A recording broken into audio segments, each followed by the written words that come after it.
বোম্বাই মরিচ দেওয়া চটপটি? জি হ্যাঁ, ঠিকই শুনছেন। তো কাকা হচ্ছে ফার্স্টে একদম সাধারণভাবে তার চটপটিটা তৈরি করে, আর তারপরে যে বোম্বাই মরিচ দিয়ে খেতে চায় তাকে তার ঝাল অনুযায়ী বেশি বা কম করে বোম্বাই মরিচ কেটে দেওয়া হয়।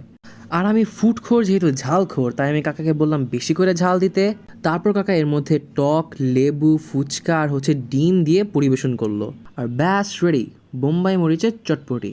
তারপর আমি সব কিছু খুব ভালো মতো মিক্স করে নিয়ে বিসমিল্লাহ বলেই খাওয়া শুরু করে দিলাম। মুখে দিতেই তার চটপটির যে স্বাদ সেটা বুঝতে পারলাম যে বাকি সব জায়গা থেকে একটু অন্যরকম। বাকি সব জায়গার মশলার আধিক্যটা অনেক থাকে, এখানে অত বেশি না থাকলেও খুব ব্যালেন্সড একটা ফ্লেভার থাকে। ফার্স্টে দেখে ভাবছিলাম অনেক পাতলা হবে, কিন্তু অ্যাকচুয়ালি সব কিছু মিশাই খাইলে খুব ভালো মতোই ঘন থাকে। আর আমি ফার্স্টে ভাবছিলাম মুখে দেওয়ার সাথে সাথে মুখ পুরো জ্বলে উঠবে, কিন্তু অ্যাকচুয়ালি তা হয় নাই।